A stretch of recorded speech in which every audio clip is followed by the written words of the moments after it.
Today we will discuss the next topic, that is the factors on which resistivity of a conductor depends. In the last lecture we have discussed about resistivity. Now the factors on which resistivity of a conductor depends. Basically it depends upon the temperature and nature of the material of the conductor. It does not depend upon dimensions of the object की dimensions पे depend नहीं करेगी. Resistivity temperature पे depend करती है और nature of material पे. Second, now the next topic is conductance and conductivity. Conductance basically what is conductance? It is the reciprocal of resistance. Resistance के रेसिप्रोकल को हम क्या बोलते हैं? कंडक्टेंस. इसको हम जी से डिनोट करते हैं. So mathematically formula become G is equal to 1/r. Now the SI unit हमें पता है रेजिस्टेंस का रेसिप्रोकल है. रेजिस्टेंस के एसआई यूनिट क्या है? Ohm. So this become ohm inverse और महो और siemens. This is the unit of conductance. इस डायमेंशनल फार्मूला मैंने आपको बोला था रेजिस्टेंस का फाइंड आउट करना है. सो उससे रेसिप्रोकल कंडक्टेंस का होगा, that is m-1 L⁻⁻2 T³ A². It is the dimensional formula of conductance. बच्चे इसको अपने अपने आप फाइंड आउट करना है. आर बेसिकली क्या है? That is V/I. ठीक है. सो मैंने आपको बताया था पोटेंशियल है. पोटेंशियल का क्या फार्मूला होता है वो मैंने आपको करवाया था जब हमने यूनिट किया था. कौन सा? इलेक्ट्रिक पोटेंशियल वाला. ठीक है. फोर्स इलेक्ट्रिक पोटेंशियल वाला हमने यूनिट किया था. उसमें मैंने आप लोगों को ये क्लियर करवाया हुआ है. ठीक है. वहाँ से आपने फाइंड आउट करना है. That is equal to m-1 L⁻⁻2 T³ A². Now next is the conductivity. Conductivity clear हो रहा है टॉपिक से. रेजिस्टिविटी के रेसिप्रोकल को हम क्या बोलेंगे? कंडक्टिविटी. इसको हम किससे डिनोट करते हैं? सिग्मा से. ठीक है. So sigma is equal to 1/ρ. Rho is the resistivity. ठीक है. Sigma is the conductivity and rho is the resistivity. Resistivity के रेसिप्रोकल को हम क्या बोलते हैं? कंडक्टिविटी. यूनिट्स आर, रेजिस्टिविटी के यूनिट क्या होते हैं? Ohm meter. So it's become ohm inverse meter inverse और महो मीटर इनवर्स. इसको हम महो भी लिख सकते हैं, MHO मीटर इनवर्स और siemens metre inverse. Its dimensional formula is m-1 L⁻⁻3 T³ A². जिसका आपको फार्मूला पता ही है, rho is equal to R × A/L. वहाँ से ये फार्मूला फाइंड आउट करके वहाँ सब के यूनिट्स डायमेंशंस भर के वहाँ से हमने डायमेंशंस फाइंड आउट करना. ठीक है. Now the next is the derivation of Ohm's law using drift velocity. और इसको हम सेकेंड इसका आर्टिकल को हम ऐसे भी बोल सकते हैं, resistivity in terms of number density. This is the number density. ठीक है. Number of electrons per unit volume is number density. ठीक है. Resistivity in terms of number density. ठीक. ओके. सो लेट एज्यूम करो कि एक कंडक्टर है, कोई कंडक्टर है ये वाला.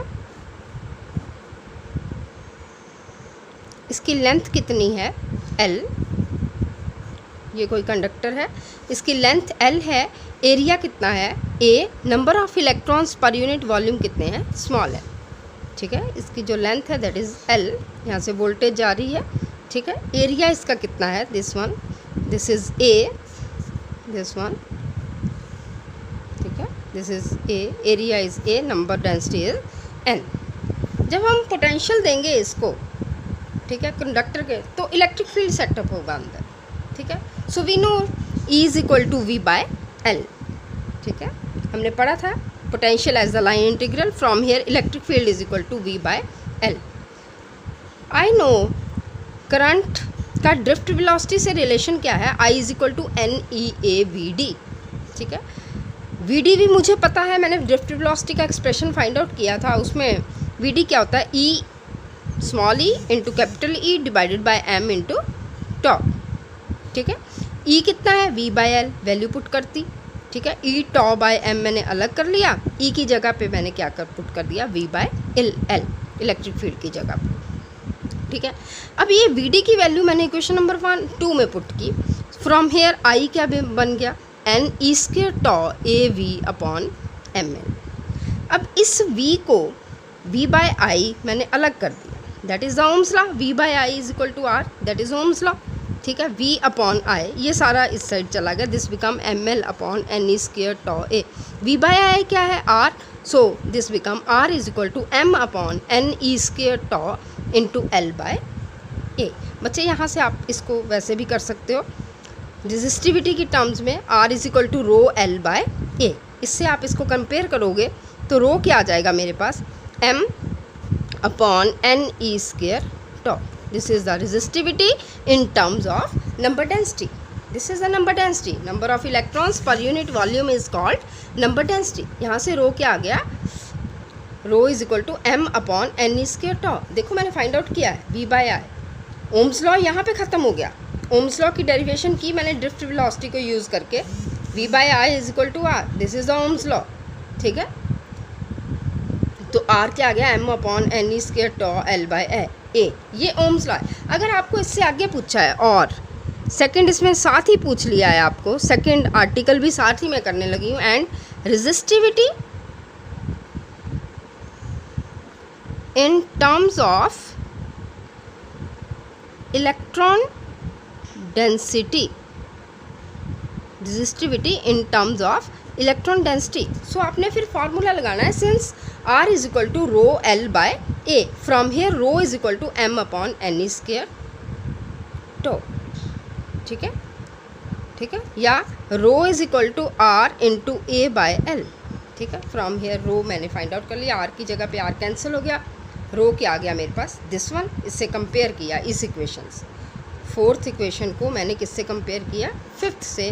From here rho is equal to m upon N square tau. इससे हमारे दो आर्टिकल्स हो गए हैं।